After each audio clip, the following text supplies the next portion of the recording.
Brickell se perfila como un distrito de crecimiento sostenido con una diversificación del mercado inmobiliario en Miami con oportunidades tanto para inversionistas como para las personas que realmente quieren vivir en el mejor lugar del planeta. Y hoy tenemos un reporte muy especial que realmente nos va a poder mostrar de una manera gráfica de qué vamos a hablar el día de hoy en We Are Real Estate Miami.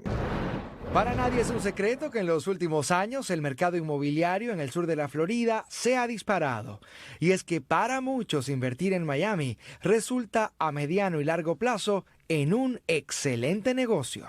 Tenemos más de 1,000 personas que se mudan al estado de la Florida todos los días.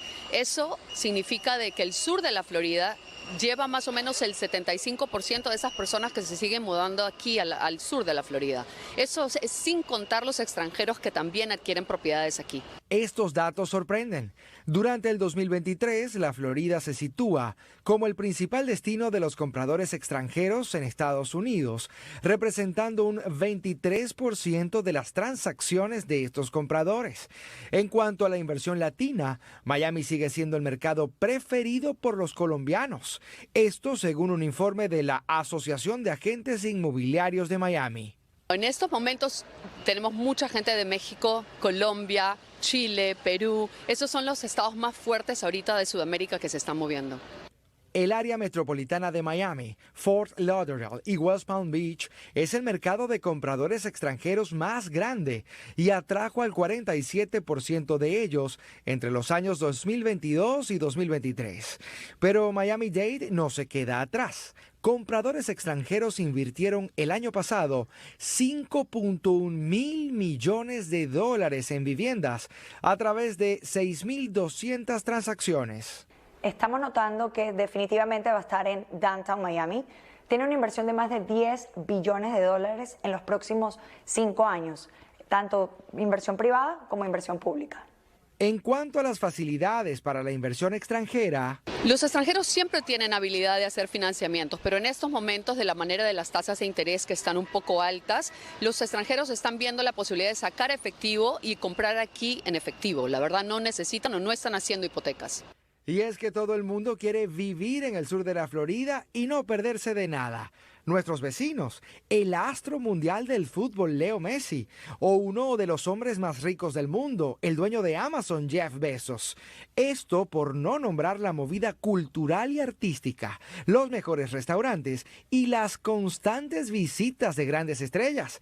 Y mucha atención porque para quienes deseen adquirir una vivienda este 2024, los intereses van a empezar a bajar en el 2024 con un plan bastante organizado, lo cual sí estamos viendo que está promoviendo más la industria, ya que el mercado inmobiliario sigue creciendo aquí en el sur de la Florida. Definitivamente, Peggy, muchísimas gracias por tu información. Realmente sabemos que el mercado inmobiliario del mejor lugar del planeta está súper activo. Y para nadie es un secreto que en los últimos años el mercado inmobiliario en el sur de la Florida ha experimentado un auge significativo, convirtiendo a Miami en una excelente oportunidad para las personas que están queriendo comprar a mediano y largo plazo. Y Brickell ha sido un epicentro de desarrollo y crecimiento durante las últimas 2 décadas, realmente transformándose en una de las áreas más dinámicas en los Estados Unidos, con una población que está en constante crecimiento. Miami está experimentando una demanda increíble. Y este crecimiento poblacional está impulsando el desarrollo inmobiliario, pero también presenta muchísimos desafíos únicos en un contexto económico que está evolucionando rápidamente. Carolina, ¿qué nos puedes decir sobre todo esto que está sucediendo en Brickell, en Miami? Andrés, muchas gracias. Bueno, definitivamente yo pienso que antes de analizar Miami hay que analizar toda la macroeconomía de los Estados Unidos. Hay que realmente irse a las estadísticas y mirar qué está pasando en Estados Unidos, qué pasó durante toda la recuperación de COVID y qué está ocasionando ahorita este crecimiento pre-COVID. Ya estamos completamente superados y para eso quisiera mostrar algunas gráficas. También considero que es importante que nos centremos en esa política macroeconómica y analicemos la política macroeconómica para ver las oportunidades que hay hacia futuro. Me encantaría mostrarles ahorita esta gráfica que están viendo en pantalla, que es el Home Price Appreciation of the Pre-COVID. Lo que estamos viendo acá es por estado delimitado cuál fue ese crecimiento que existió en toda la prepandemia. Y vemos como la Florida, que es el chiquitico que ustedes ven acá, definitivamente creció a niveles increíbles comparados con el resto de Estados Unidos. Ese análisis tan pertinente deja ver cómo las políticas administrativas que tenemos en este momento, al igual que nuestra posición geográfica, ha llevado a que nuestro amado Florida sea el centro de atención de todos los ojos, no solamente a nivel nacional, sino a nivel internacional. Como decía el video que presentaste, nosotros tuvimos desplazamientos que llegaron a los 2.300 personas diariamente desplazándose a la Florida, no de vacaciones, sino a vivir acá. Y ahora estamos en un poco más de 1.000 personas llegando diariamente, que es una tasa que se prevé que va a continuar. Quiero mostrarles ahora un poco el área macroeconómica y para eso vamos a desplazarnos. No les podemos explicar todas estas gráficas, obviamente, porque son muchísimas. Vamos a desplazarnos aquí. Vemos este inventario de casas existentes y vemos cómo ahorita para enero del 2024, esta es información muy reciente del National Association of Realtors, que es una entidad no gubernamental que existe en todos los Estados Unidos que regula y compila esta información tan importante para la toma de decisiones de bienes raíces. Y vemos cómo tenemos un déficit de existencias de vivienda todavía muy grande. Y si se mira con ese nivel de crecimiento poblacional, bueno, ahí ves el incremento de los precios y ves la continuidad que existe de la demanda. Me gustaría ahora mirar esta tabla que vemos en pantalla y hablar un poco sobre la Fed, ¿no? La Fed es nuestro organismo, nuestra banca central, como lo conocen muchas personas en Sudamérica, y ella se encarga de tomar las decisiones macroeconómicas que van a afectar el resto de las otras decisiones. Nosotros sabemos que hay un factor macroeconómico que afecta, solo hay un factor realmente macroeconómico que los seres humanos controlan, y es la tasa de interés. Con esa tasa de interés uno o saca más dinero o contrae la economía retirando el dinero. ¿Cómo lo hace? A través de ponerle un costo, ¿cierto? Bueno, ese costo vemos que se ha mantenido por un año completo rodeando el 5%. ¿Con qué fin? Pues con el fin de controlar una inflación que nos estaba ocasionando un incremento de precios desproporcionados en no solamente la canasta familiar, sino en todos los insumos directos de producción de la economía. Esa inflación que llegó a ser el 9% tiene como meta un 2%, pero ¿qué nos dice la Fed con respecto a eso? Ellos tienen una postura restrictiva de política monetaria que ha estado ejerciendo presión a la baja sobre las actividades económicas y de inflación. Y esto con el riesgo, pues, de afectar el empleo, ¿no? Porque obviamente a una contracción de la economía hay un incremento de la tasa de desempleo. Sin embargo, en los últimos meses la inflación ha mostrado una falta de progreso adicional hacia el objetivo del 2%, que es el objetivo que tiene la Fed, y pues se permanece, digamos, atento a ese riesgo de inflación. Por esto no han bajado las tasas. Pero lo que quiero mostrar acá es que el aumento del crecimiento, increíblemente, con este control, digamos, del dinero que está en la economía, sigue siendo moderado al 3.4% en el cuarto trimestre del año pasado y al 1.6% en el primer trimestre. Las compras finales domésticas y privadas, que excluyen las inversiones en inventario y el gasto público y las exportaciones netas, y generalmente envían una señal más clara sobre la demanda subyacente, fue del 3.1% el primer trimestre. Esto es un dato supremamente importante porque estamos mirando que el gasto del consumidor ha sido robusto durante varios trimestres, lo que quiere decir que así la Fed controle la tasa, la gente sigue comprando, las personas siguen desplazándose no solamente, digamos que nosotros estamos en un lugar privilegiado y de eso nos va a hablar ahorita todo el equipo y lo vamos a discutir para poder entender claramente por qué la Florida sigue siendo y va a continuar, digamos, esta tendencia de movilización, no solamente internacional, sino interna, y es por todos estos beneficios que otorga. ¿Qué dice la Fed? Dice, bueno, tenemos que llegar a este comportamiento del 2%, vamos a seguir manteniendo la tasa, pero lo que nos están mostrando con respecto a su último comunicado es, tenemos una economía que incluso con esta restricción se ha mantenido con su PIB, no ha bajado su PIB a un decrecimiento económico, que eso nos llevaría obviamente a una recesión, que son 2 periodos completos por debajo de cero del crecimiento del PIB. No, el país sigue creciendo, el país sigue generando trabajos, el país ha aumentado 276,000 empleos al mes en el primer trimestre del año, que esto es pues obviamente excelente, y la tasa de desempleo sigue baja. Nacionalmente estamos en un 3,8%. La creación de empleo se sigue dando. Esto nos muestra que invertir en la finca raíz sigue siendo una opción muy buena para las personas, proteger su dinero de la inflación y jugársela a esta valorización de los inmuebles. Y ahora sí cedo la palabra porque tú sabes que me puedo quedar acá hablando de macroeconomía años, pero es importante ver el punto que tienen mis compañeros de vista sobre lo que está pasando localmente acá en la Florida y particularmente en el área de Brickell. Raúl, cuéntanos tú qué has observado en los últimos días cuando visitamos Brickell, hemos tenido la oportunidad de estar en los mejores proyectos.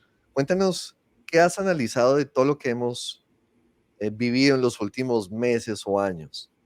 Mira, bien como lo dijo Carolina, esto se traduce en una sola palabra y esa palabra es confianza. O sea, hay una confianza a pesar de estos valores que nos presentó Carolina sobre la inflación. O sea, ha sido realmente un reto para la Fed poder controlar la inflación, porque a pesar de que hay una restricción en la masa monetaria que está en el mercado, la confianza del consumidor sigue muy alta y hay muchos recursos que se están invirtiendo acá en Florida. Entonces, yo la traduciría en confianza.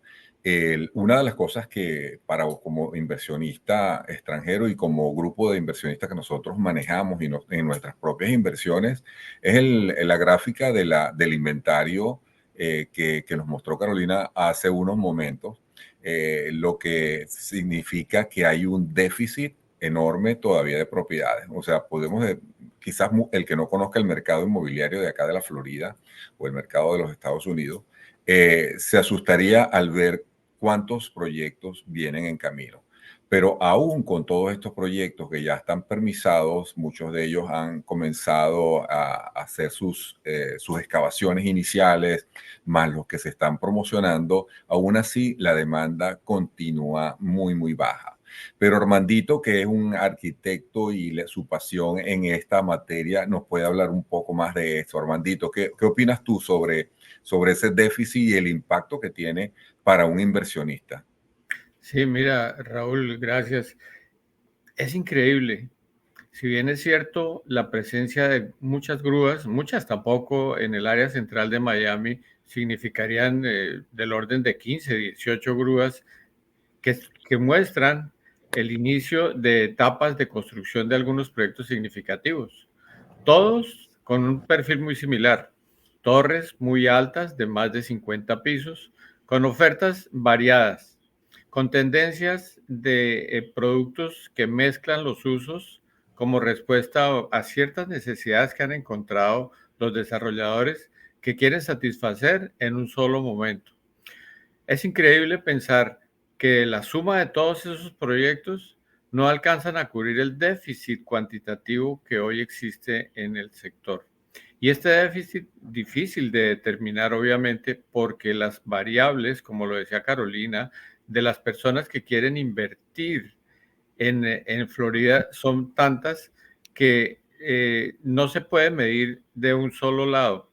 Las tendencias que tenga el mercado como respuesta a los inversionistas que quieren proteger sus dineros, ubicarlos en una economía sana, en un país tranquilo, donde las condiciones macroeconómicas, como ella lo resaltaba, son manejables, son buenas en comparación con lo de nuestros países en América Latina. Es interesante que pensemos también en esas posibilidades que ofrecemos nosotros como agentes inmobiliarios en procura de satisfacer esos acercamientos a los inversionistas. Hay una variedad de productos que salen al mercado con diferentes características, categorías, valores, respondiendo a ubicaciones, a condiciones de calidad de los productos, a los mismos componentes que la conforman y que ofrece el mercado, y que realmente entran de una manera bien interesante al mercado. Hay estudios que muestran que a pesar de que se inicien esas obras, no vamos a satisfacer el mercado, la solicitud del mercado. Pero es interesante ver cómo la ciudad se transforma, cómo ha tenido esos procesos evolutivos y, como lo decía el video de la noticia, de la mano de inversionistas tanto privados como del sector público. Estas ciudades con esa visión clara de desarrollarse armónicamente empiezan a trabajar en soluciones, por ejemplo, el transporte, que es una de las dificultades que tenga áreas centrales como Brickell o como el downtown, pero que poco a poco empiezan a tener alguna respuesta, alguna visibilidad de respuesta. Es por eso que es interesante el análisis que hacemos, y yo quisiera que nos centráramos en Brickell. Andrés, ¿tú tienes alguna información exacta sobre las posibilidades de Brickell actualmente?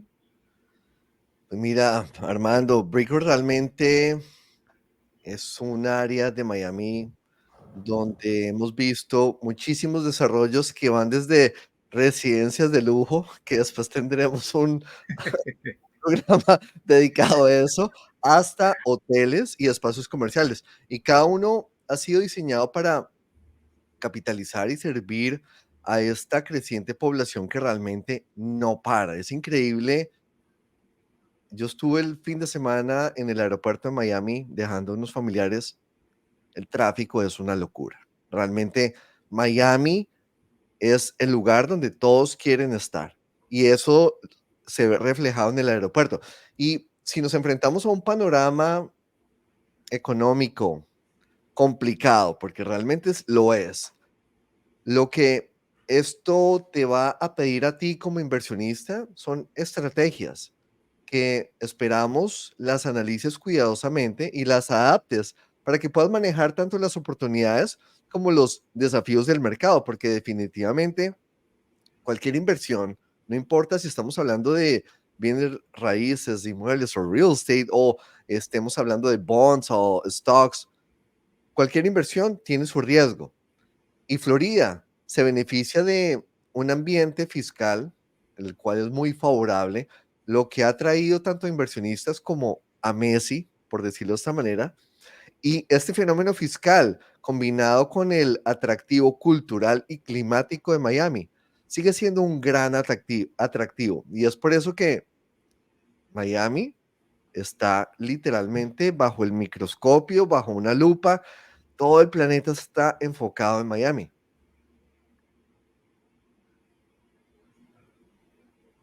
En el Me gusta reporte mucho lo disculpa, sí, disculpar, hermano. claro, porque ya porque hay una gráfica bien interesante.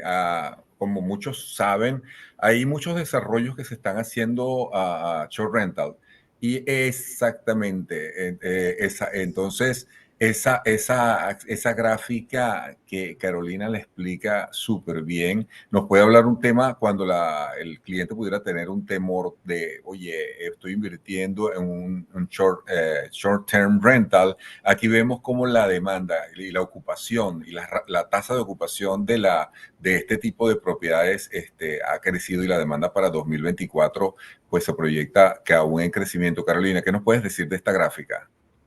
Raúl, pues imagínate, Nosotros aquí vemos en el 2027, si puedes poner la gráfica nuevamente, vemos en esta gráfica que en el 2017 teníamos una ocupación nacional del 65% en lo que se refiere al short-term rental demand. ¿Qué quiere decir eso? Eso es lo que llamamos nosotros las propiedades que están calificadas o que en Sudamérica se conocen como las propiedades Airbnb o sin restricciones de renta, que yo las puedo rentar diariamente como tipo hotelero, ¿cierto? Nosotros estamos presentando una ocupación nacional en el 2017 del 67.5%. Y luego, obviamente, por todo el fenómeno COVID, tuvimos una disminución radical por las restricciones de ocupación que existían. Y ahora vemos cómo la recuperación ha sido supremamente rápida y ya vamos a llegar a ese mismo nivel que teníamos en el 2017. Pero eso no es lo interesante acá. Lo interesante es ver que con el nivel de absorción de la economía, el nivel de absorción con respecto a los proyectos que existen y se están presentando, el nivel de crecimiento. Y eso, digamos, si tú ves esta gráfica a nivel nacional, tú dices, bueno, perfecto, llegamos a la meta, otra vez estamos en el mismo tipo de ocupación de short terms, pero eso no es cierto, porque ahora estamos en un nivel, o sea, la cantidad de productos que hay no alcanzan la demanda que existe. Por eso nosotros vemos áreas como Brickell, como Downtown Miami, toda la parte de Midtown, que tienen ocupaciones que pueden alcanzar en determinados momentos 95%, 100%, dependiendo de las actividades que están pasando en la ciudad.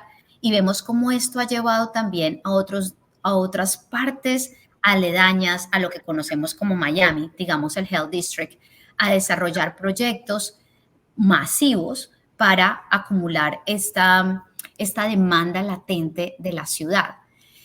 Esto que nos deja ver que todavía existe mucho campo para ganar rentabilidad a nivel de inversión en el short term. Y eso obviamente para las personas que están pensando en de pronto adquirir una propiedad que tenga estas facilidades de renta. Yo pienso que el panorama, indiscutiblemente, como lo ve la gente a nivel macroeconómico, lo veo un poquito tenso, pero la Florida está como protegida de alguna forma. Y South Florida, lo que consideramos, digamos, nosotros el Great Miami, West Palm, Broward, Miami-Dade, están aún más protegidos por lo que ha sucedido internamente acá, que es de ese crecimiento poblacional que nosotros tenemos en la Florida. Casi el 65%, creo que si no me corrigen el dato, pasa en el sur de la Florida. Así que la demanda por short terms, así, y al igual que por long term, es grandísima. Me gustaría que habláramos un poco acerca de ese ticket de entrada, como ese costo que ahora hay que pagar para hacerse a una propiedad, ya que vimos en la primera gráfica que analizamos que la Florida subió en general, no las áreas en particular, pero nosotros sabemos que las áreas en particular tuvieron un crecimiento aún más grande, 65% del nivel de costo. Entonces, ¿qué implica eso para los first-time buyers, para los primeros residentes que se mudan acá a la Florida y para los inversionistas? No sé ustedes qué punto de vista tienen con respecto a eso. Sí, mira, Carolina, es interesante lo que tú dices.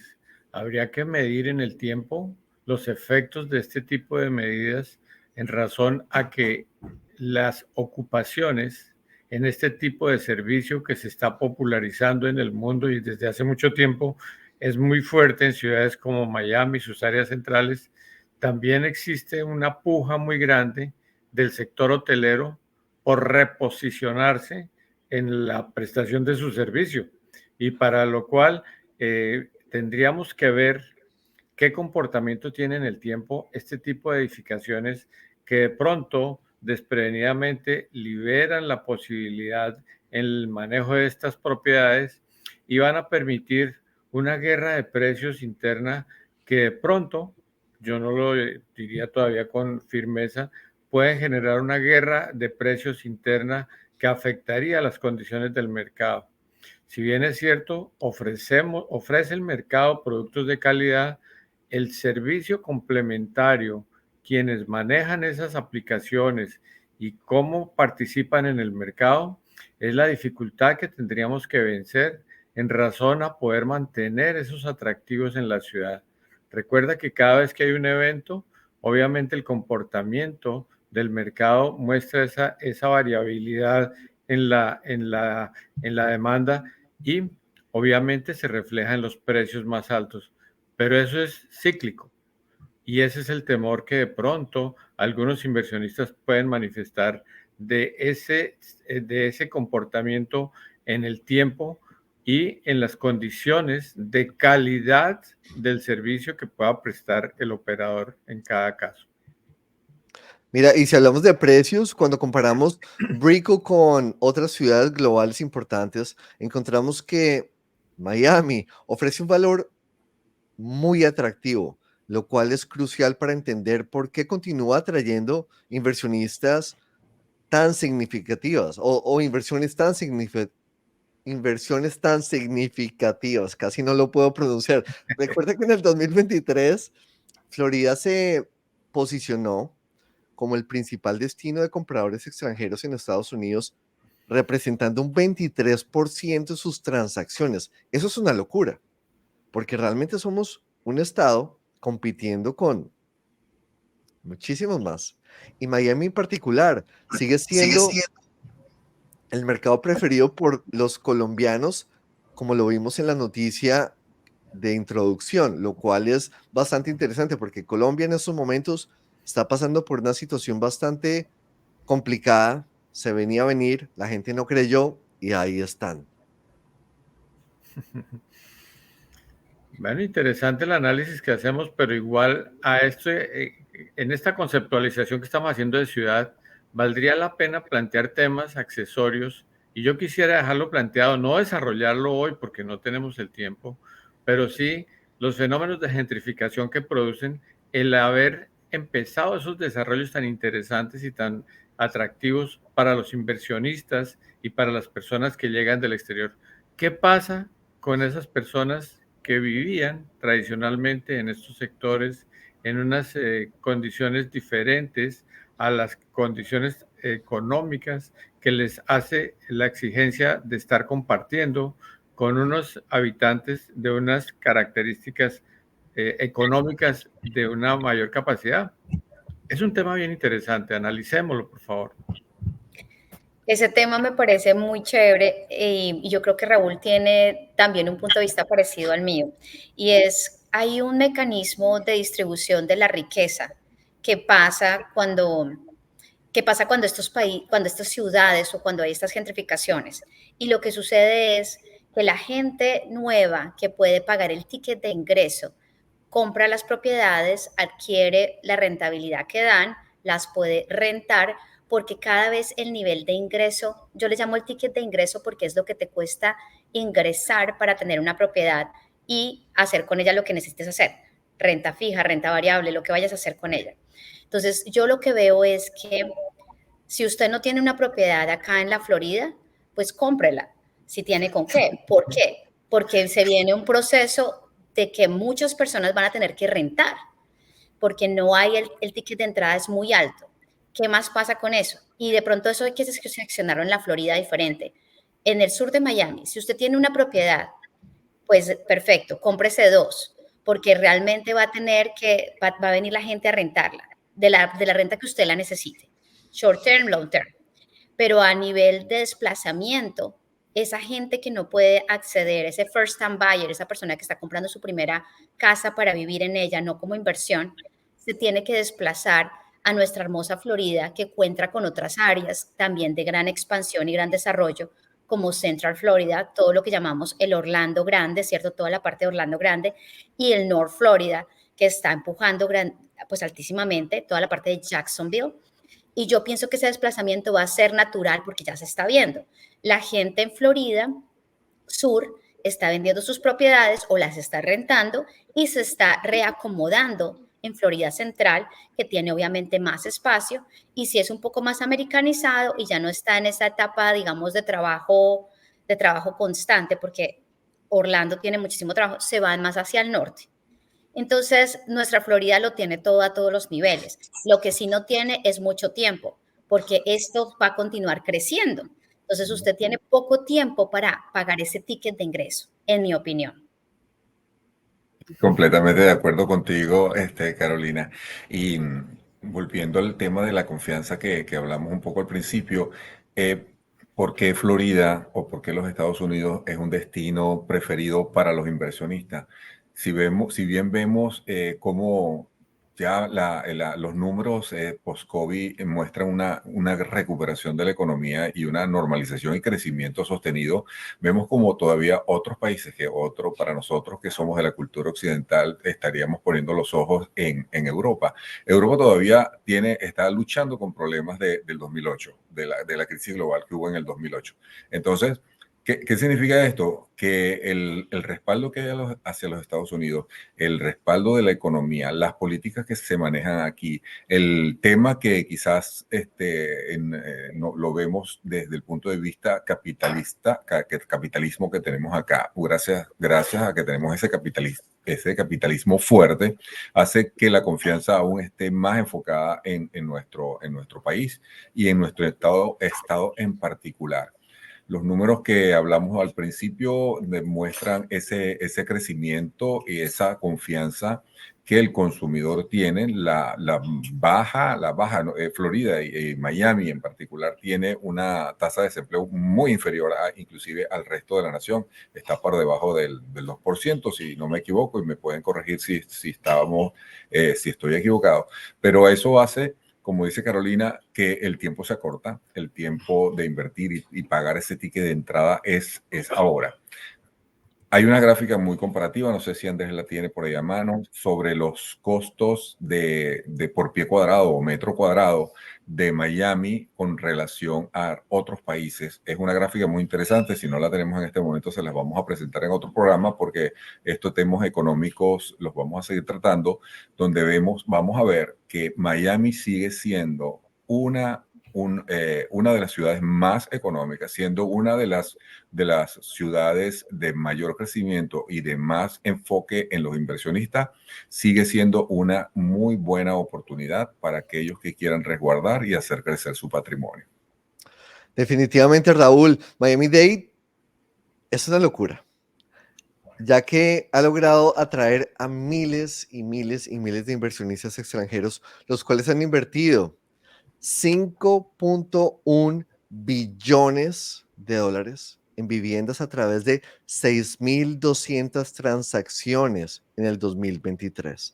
Si tienes preguntas, recuerda suscribirte a We Are Real Estate Miami y compartir todos nuestros videos con tus amigos y familiares. Bye.